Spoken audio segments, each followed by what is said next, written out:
제가 한 언론사에서요, 남자의 순환시대라고 하는 그런 타이틀을 가지고 5편의 글을 연재했던 적이 있습니다.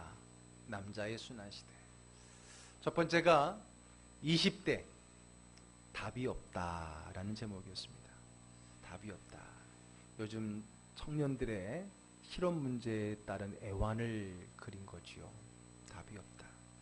30대 집이 없다. 결혼을 하려고 해도 하늘 높은 줄 모르고 오르는 그 집값, 전셋값 때문에 결혼을 하고 싶어도 집이 없는 그러한 안타까운 사연이 두 번째였습니다. 세 번째는 40대 내가 없다. 직장에서는 직장대로 치이고 집에 돌아오면 어느덧 모계사회로 바뀌어서 아버지가 낄 자리가 없는 외로운 40대 아버지들에 대한 이야기입니다. 그리고 네 번째 50대 일이 없다.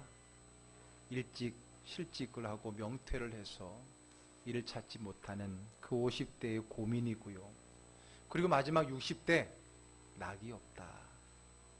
그런 글이 연재된 것을 본 적이 있습니다. 결국은 젊은 날이나 나이 들어서나 별로 좋지 않다라고 하는 그런 오늘날의 사회상에 대한 이야기를 하고 있는 겁니다.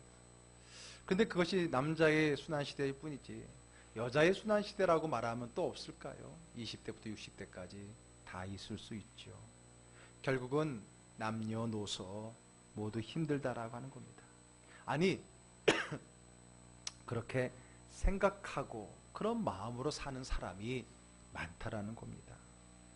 그런데 더 큰 문제는 이런 상실감, 이런 아픔이 있던 그들을 제때 위로받고 격려받지 못한다는 것. 그렇게 위로받지 못하고 격려받지 못할 때에, 제때 그런 위로와 평안을 얻지 못할 때에 그런 패배감, 상실감에 있는 영혼들은 그 마음은 세상을 향한, 또 사람을 향한 죄송합니다.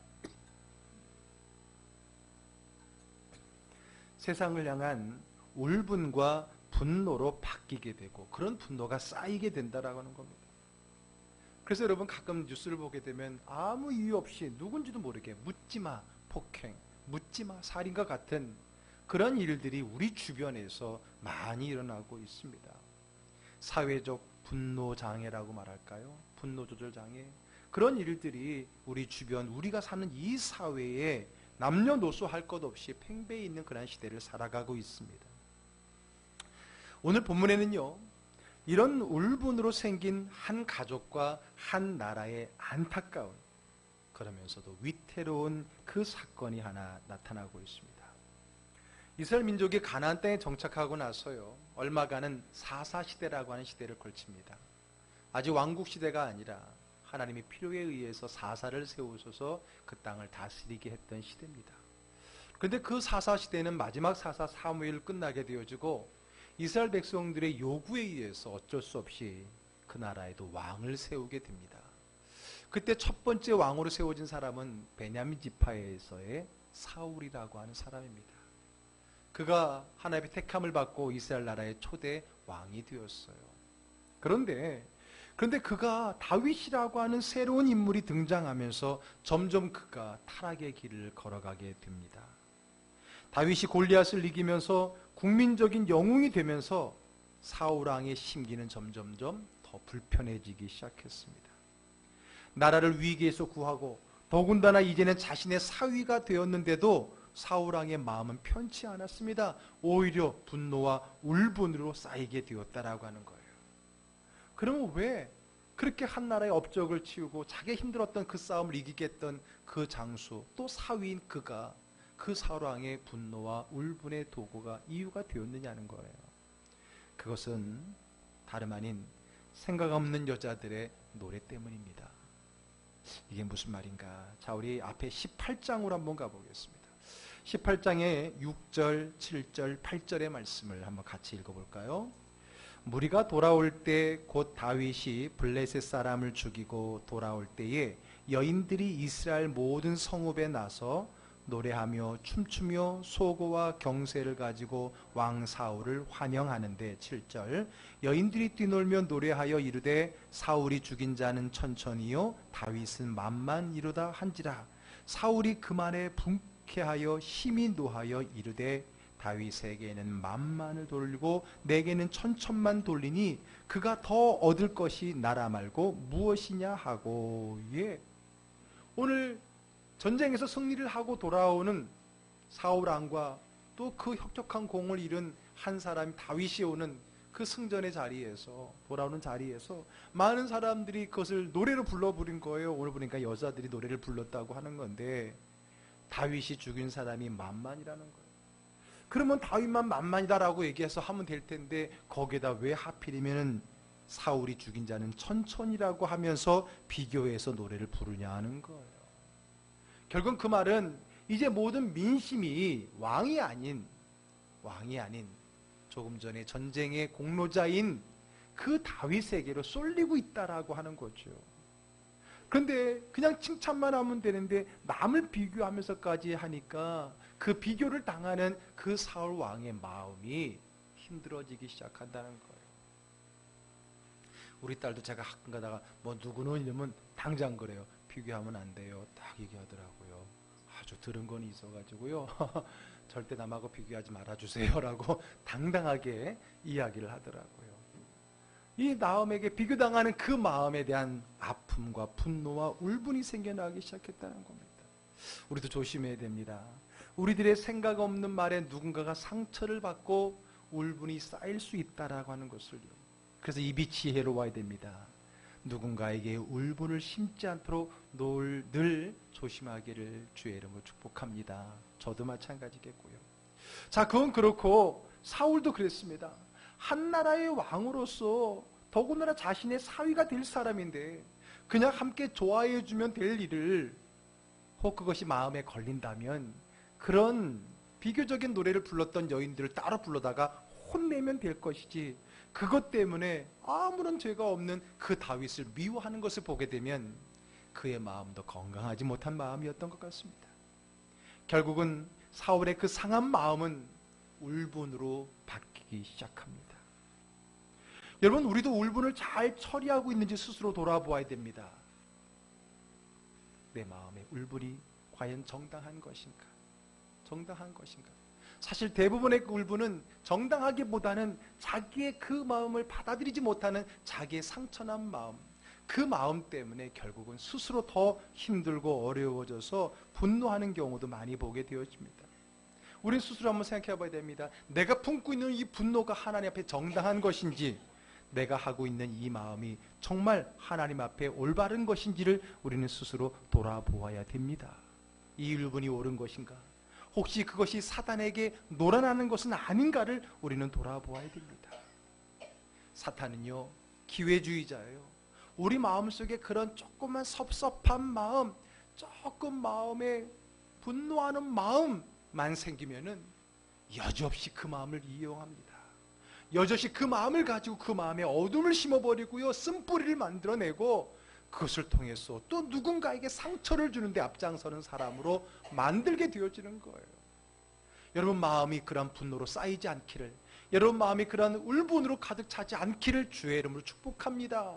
왜냐하면 그 마음은 사탄이 이용하기 딱 좋은 마음이기 때문에 그렇습니다.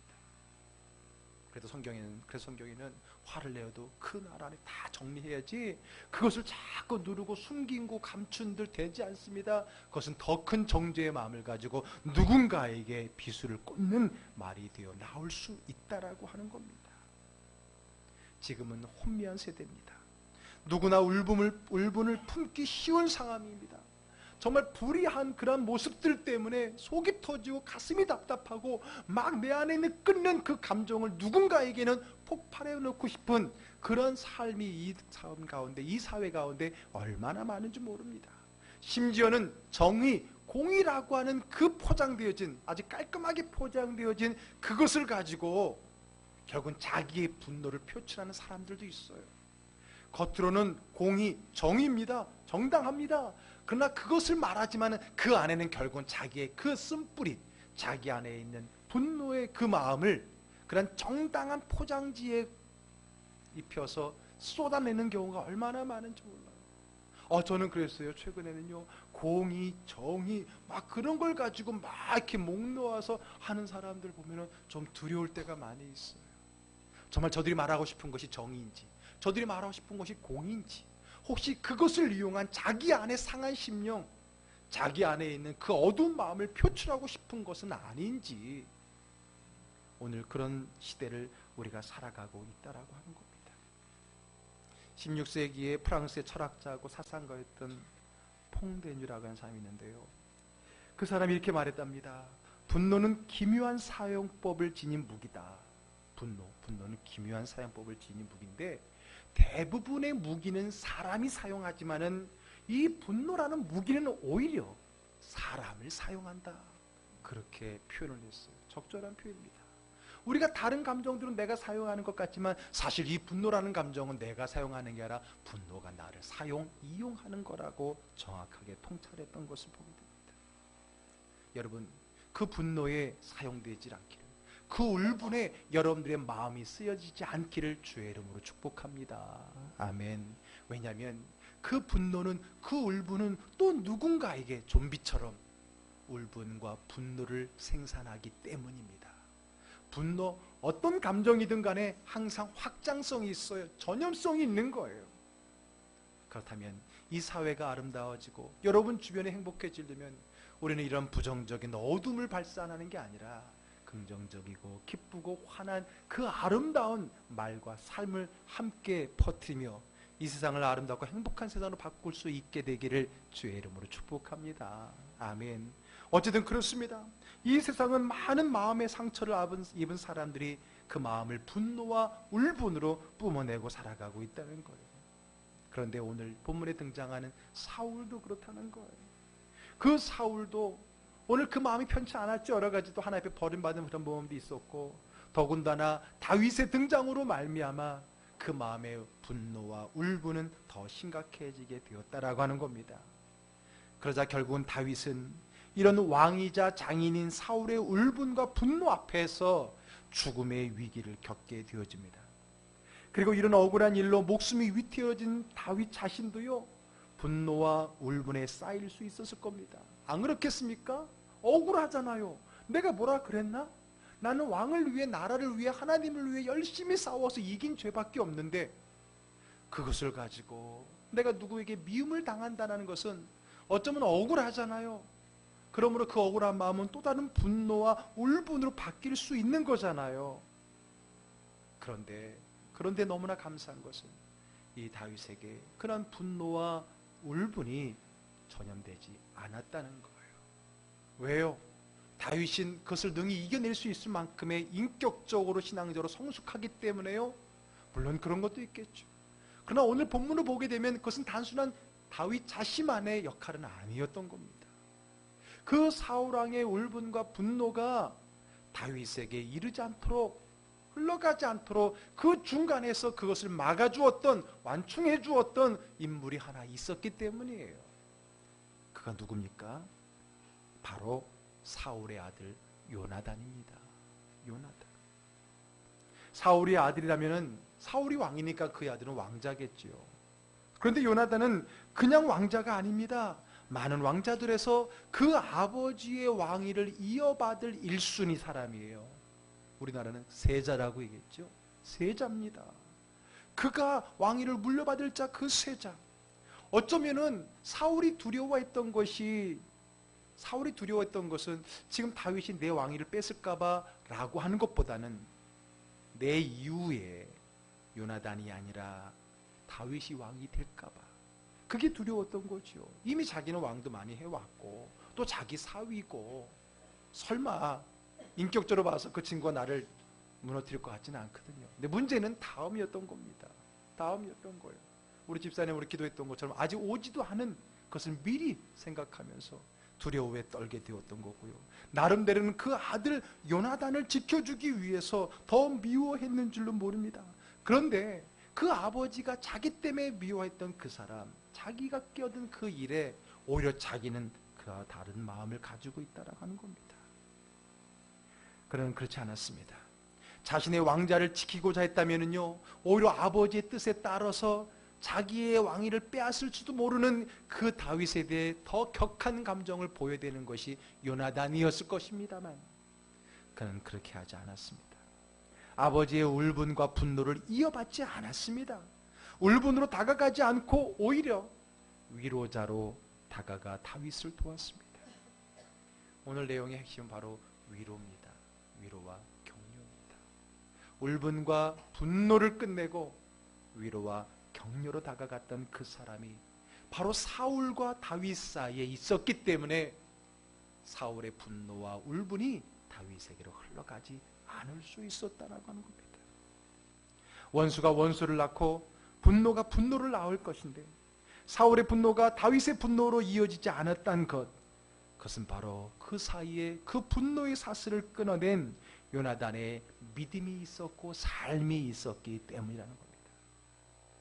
요나단도 다윗이 왕이 될 비범함을 보는 눈은 아버지와 다르지 않았습니다.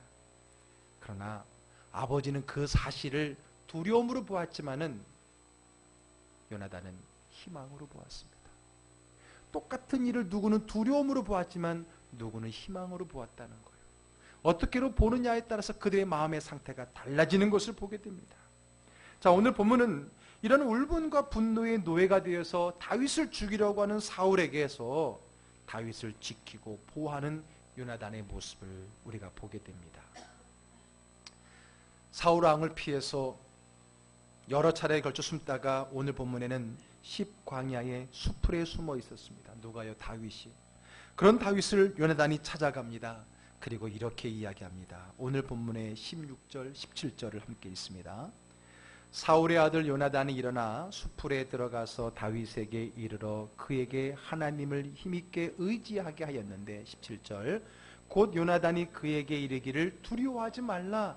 내 아버지 사울의 손이 내게 미치지 못할 것이요 너는 이스라엘 왕이 되고 나는 내 다음이 될 것을 내 아버지 사울도 안다 하니라. 이에 아니 요나단이 지금 가서 그를 위로하고 격려하고 있는데 단순히 위로 격려하는 게 아닙니다.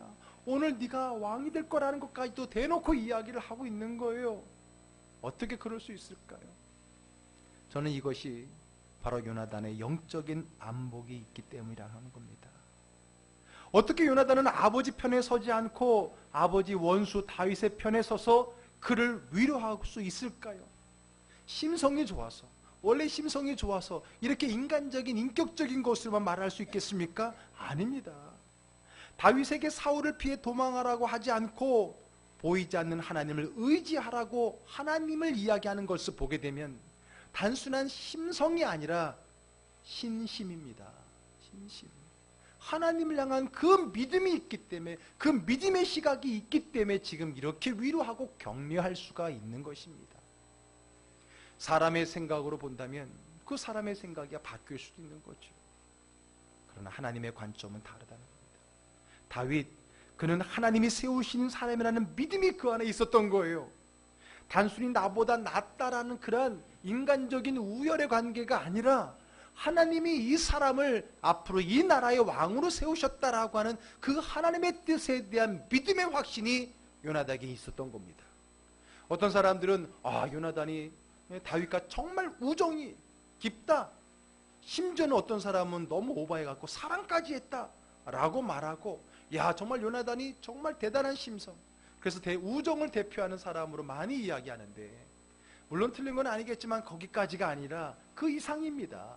단순한 우정, 심성이 아니라 하나님의 뜻, 하나님이 저 사람을 세웠다라고 하는 그 믿음이 있기 때문에 가능한 겁니다.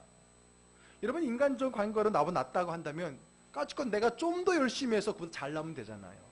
아니면 정말 나쁜 방법으로, 아버지 방법으로서 나보다 나은 사람을 제거하면 내가 제일 나아지는 거 아니에요. 거울아 누가 제일 이쁘니 해서 말하는 그 사람 신데렐라 죽이면 내가 제일 이뻐지는 것처럼, 그건 인간의 생각이었던 거예요.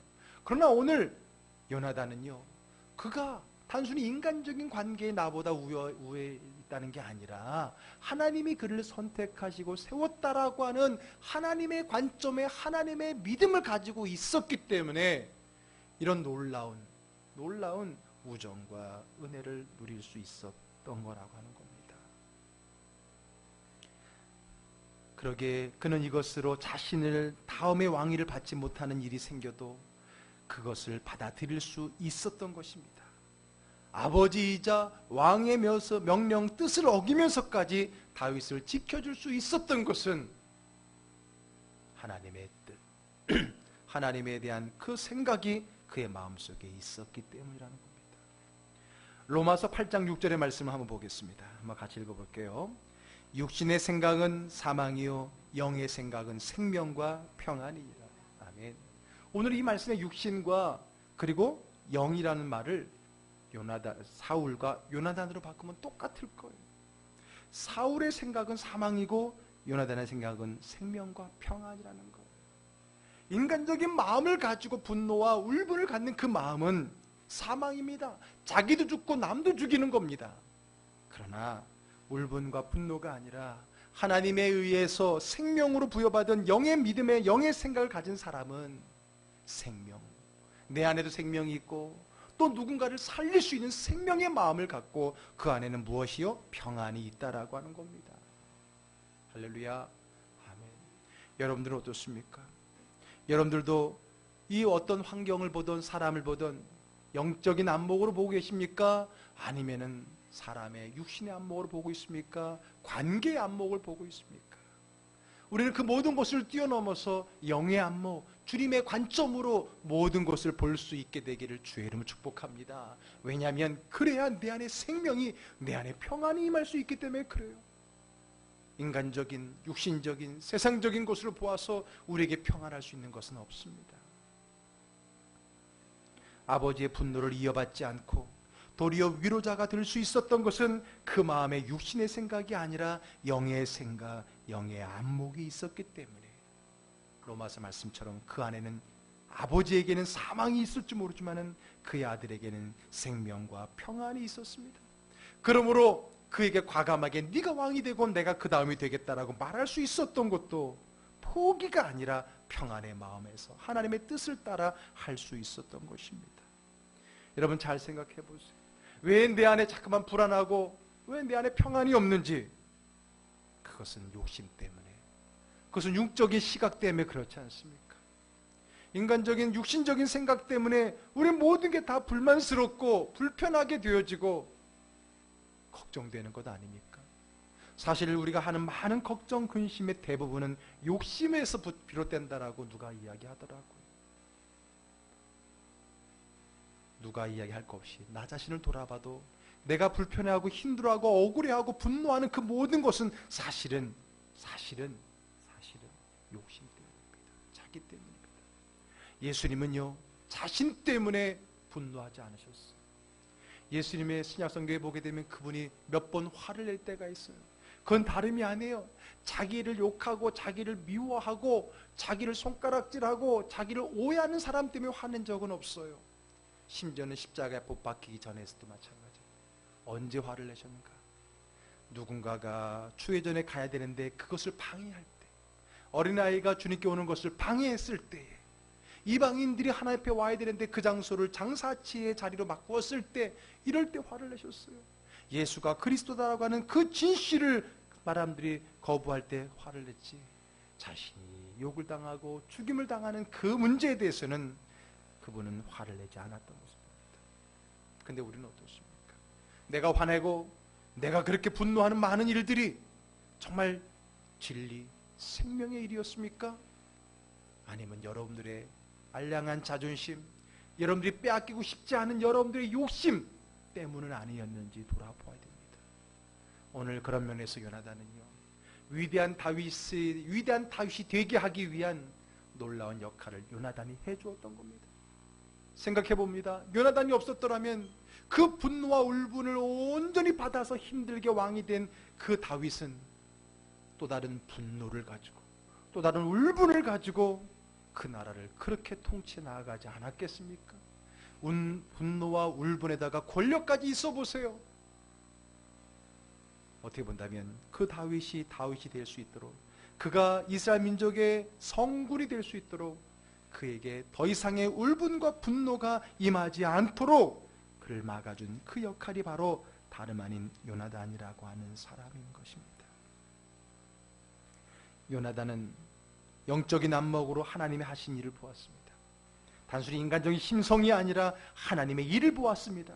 그리고 이미 자신은 하나님의 그 뜻에 따르기로 결정을 했던 겁니다.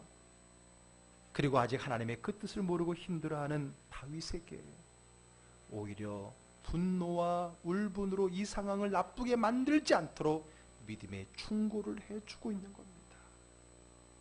자, 오늘 본문 저는 위로와 격려라고 생각하는데 16절의 말씀을요, 다른 버전으로 새번역 성경으로 한번 읽어보겠습니다. 한번 자막에 뜨는 거 한번 읽어볼까요?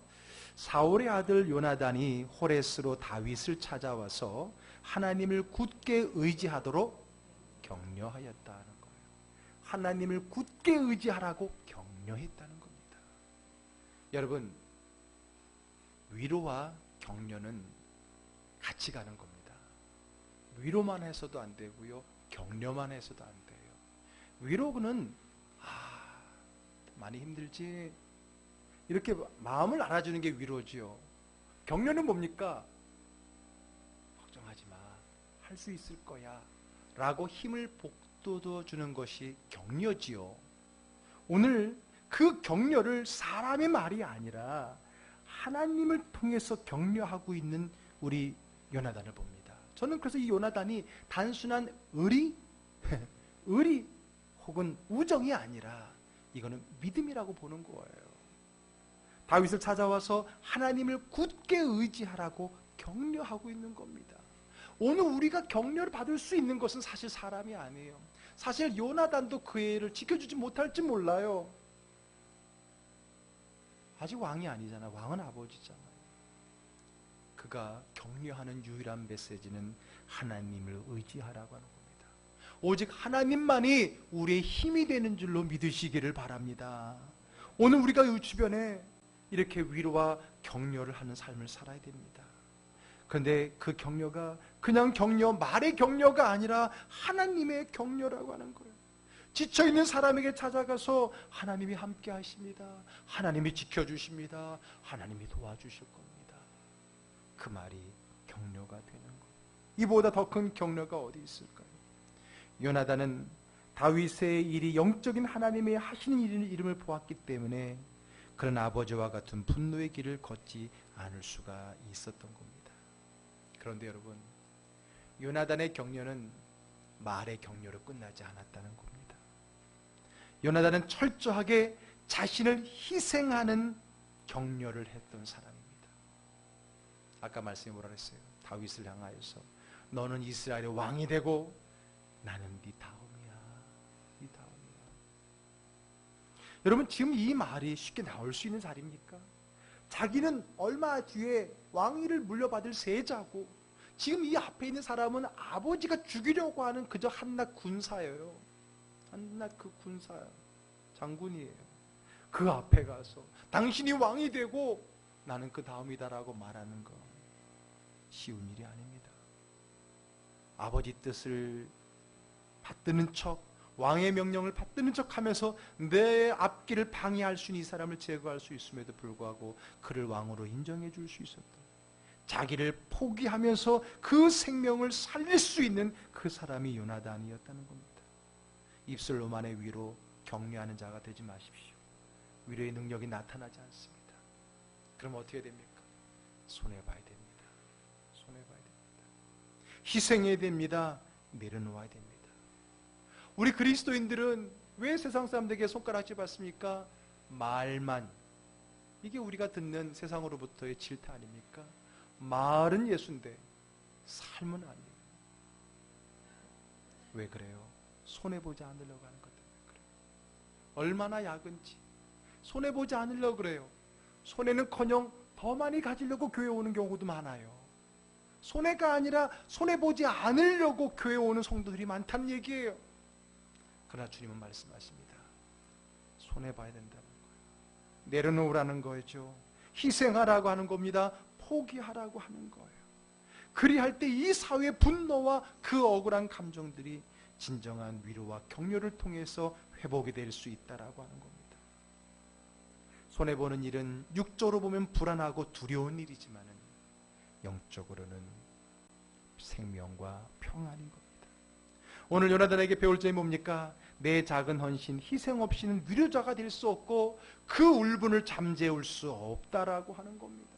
그의 자기 왕위까지 내어놓는 그 희생이 있었을 때에 그 아버지의 울분과 분노가 하나님이 앞으로 쓰실 이 사람에게 흘러가지 않게 될 수 있었다는 겁니다. 한 영혼을 구하기 위해서 내 것을 포기할 수 있습니까? 내 것을 내려놓을 수 있습니까? 그러기를 축복합니다. 우리가 이번 달의 주제가 뭐예요? 소중한 눈물 한 영혼. 그 한 영혼을 위해서 내가 포기할 수 있느냐는 거예요. 그런데 여러분, 포기할 수 있는 이유가 뭐냐? 또 한 가지를 말씀을 드릴게요. 내가 그 한 영혼을 위해서 내 것을 과감하게 포기할 수 있는 이유가 또 하나 있어요. 그게 뭐냐면 하나님이 주신 꿈 때문에 그렇습니다. 하나님이 주신 꿈. 요나단의 또 하나의 위대한 점은 현실을 눈물로 닦아준 것이 아니라, 현실 눈물을 닦아줌으로 끝난 것이 아니라 다윗에게 오히려 누가 내가 왕이 되고 싶다 그랬어? 내가 왕이 된다 그랬어? 왜 그래? 왜 그렇게 오히려 내가 왕이 안 되면 되잖아, 안 하면 되잖아, 이렇게 하면서 하나님이 그에게 주신 꿈을 저버리려고 했던 그에게 찾아가서 오히려 하나님의 꿈을 심어주고 있는 겁니다. 아예 대놓고 말하고 있는 겁니다. 너가 왕이 되라. 나는 다음이 되겠다. 나는 네 뒤를 섬기겠다라고 말할 수 있는 건 뭐예요? 그에게 하나님의 꿈을 보았기 때문입니다. 그저 내가 사람이 좋기 때문에 내가 그를 받아들이고 그를 세우고 그를 구하기 위해 모든 걸 포기한 게 아니라 그를 향한 하나님의 꿈을 보았기 때문이라고 하는 거예요. 오늘 우리 앞에 있는 이 한 사람, 이 영혼에게 하나님의 큰 꿈이 있습니다. 그 꿈을 안다면, 그 꿈을 우리가 볼 수 있다면 우리는 그 꿈을 위해 기꺼이 내 것을 내려놓을 수 있다라고 하는 거예요. 그냥 너 해라. 그래 내가 속 편하지. 나 편하라고요? 아니면 이렇게 하면 내가 하나님 앞에 상급받을 것 같아서요? 그런 이유가 아닙니다. 이 영혼에 대한 하나님의 크신 뜻이 있기에, 그리고 그것을 우리가 알기에 우리는 내 것을 포기하면서까지도 그 영혼을 구원하는 겁니다. 그런 면에서 요나단은 진정한 애국자였어요. 나라를 생각하고, 그리고 진정한 신앙인이었던 것을 보게 됩니다. 신약에도 그런 사람이 있잖아요. 누구도 꺼려하던 바울이라고 하는, 사울의 이름을 불렸던 그 바울을 자신보다 앞세웠던 사람이 있잖아요. 누구예요? 바나바라는 사람이 있잖아요. 그 바나바와 사울을 비교하면 게임이 안 됩니다. 교회 온 것도 더 먼저 왔어요. 이미 그는 직분도 가지고 있어요. 그리고 그는 많은 헌신과 희생을 했던 사람이에요. 지난주 사도행전 4장 수요일 날 말할 때도 그가 제일 먼저 자기의 밭을 팔아서 사도들 앞에 내어놓았던 희생과 섬긴 헌신을 한 사람입니다. 그런 그에게 이제 갓 예수 만났다 그러고 신참으로 신입소 교인으로 와 있는 그 바울에게 모든 것을 앞세워 자기보다 앞세울 수 있습니까? 뭡니까? 뭐가 그렇게 했습니까? 바나바가 사람이 좋기 때문에 그렇습니까? 물론 그렇겠죠. 그러나 단순한 세상이 말하는 사람이 좋은 성품만이 아니잖아요. 그 바나바는 그 바울에게 있는 하나님의 꿈과 희망을 보았다는 거예요. 하나님이 바울을 향한 그 소명을 보았기 때문에 그 하나님이 주신 꿈과 비전 앞에 자기 것을 내려놓을 수 있었다라고 하는 것입니다. 오늘 우리가 우리 앞에 있는 한 영혼을 사랑하고 구원해야 될 이유, 그를 위해서 내 것을 포기할 수 있는 이유는 그가 단순히 불쌍하기 때문이 아니라 그를 통한 하나님의 크신 꿈이 있기 때문이라고 하는 겁니다. 그러므로 우리는 손해보는 게 아니에요. 그러므로 우리는 우리의 버리는 이것이 아깝지 않은 겁니다.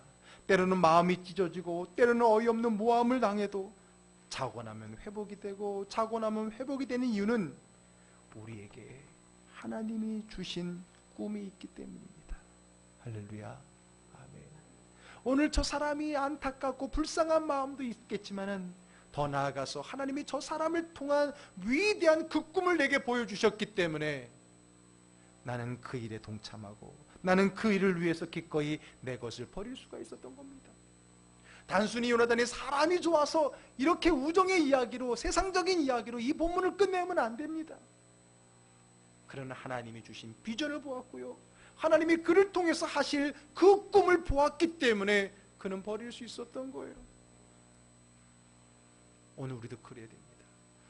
그러려면 영적인 시각을 가져야 됩니다. 하나님의 눈으로 보아야 됩니다. 그리할 때 우리는 영혼을 살릴 수 있고 그 영혼을 위해서 기꺼이 내 것을 버릴 수 있는 진정한 요나단 같은 신앙인이 될 수 있는 것입니다. 다시 일어서는 것은 큰 그릇이 돼서가 아니라 하나님이 주신 꿈이 크기 때문입니다. 우리가 영의 자녀가 되어야 되는 이유는 그 하나님의 꿈을 꿀 때 현실을 이겨낼 수 있는 힘이 생기기 때문입니다. 오늘의 내 상황이, 내 여건이 아무리 울분과 분노로 가득 차기에 합당한 삶이라 할지라도 그 속에 하나님의 꿈이 있고 비전이 있고 그것을 볼 수 있는 영적인 믿음의 시각이 있다면 우리는 아무리 분노 조절 장애 시대를 살아가는 이 사회 속에서도 우리는 위로자가 되고 격려자가 되고 사람을 이해해주고 사람을 세워주고 그 영혼을 축복하고 그 영혼의 생명을 살리고 평안을 전하는 믿음의 성도가 될 줄로 믿습니다. 그러한 요나단 같은 믿음이 저와 여러분들에게 있기를 주의 이름으로 축복합니다. 아멘. 울분과 분노가 아니라 위로와 격려자가 되십시오. 그런 여러분 되기를 축복합니다. 마지막 결론으로 로마서 15장 13절의 말씀으로 한번 읽어보겠습니다. 같이 읽습니다. 소망의 하나님이 모든 기쁨과 평강을 믿음 안에서 너에게 충만하게 하사 성령의 능력으로 소망이 넘치게 하시기를 원하노라. 아멘. 소망의 하나님이 모든 기쁨과 평강을 어디 안에서? 믿음 안에서 너에게 충만하게 하고 성령의 능력으로 소망이 넘치게 하기를 원하노라. 그런 은혜를 경험했던 바울이 오늘 그 빚진 자의 마음을 가지고 오늘 저와 여러분들에게 권면하는 말씀입니다. 사랑하는 즐거운 교회 가족 여러분, 우리 주변에 있는 그 영혼들을 돌아보십시오. 그들을 위해 눈물을 흘리십시오. 그들의 마음이 이 세상의 분노와 억울함으로 채우지 않고 생명과 평안으로 채워주고 위해서 열심히 위로하고 격려하십시오. 여러분 주변에 있는 그 영혼이 왜 힘들고 어려운 겁니까? 왜 분노하고 왜 억울한 겁니까? 그 안에 주님이 계시지 않기 때문이에요. 그런 마음을 가지고 이제 그 영혼들의 마음이 평안과 생명이 되도록 때를 얻든지 못 얻든지 그들에게 위로와 격려자로서 내 말의 위로, 내 힘이 아닌 하나님의 위로와 격려를 가지고 그 영혼을 세우고 살리는 저와 여러분, 그러한 즐거운 교회 되기를 주의 이름으로 축복합니다. 기도하겠습니다.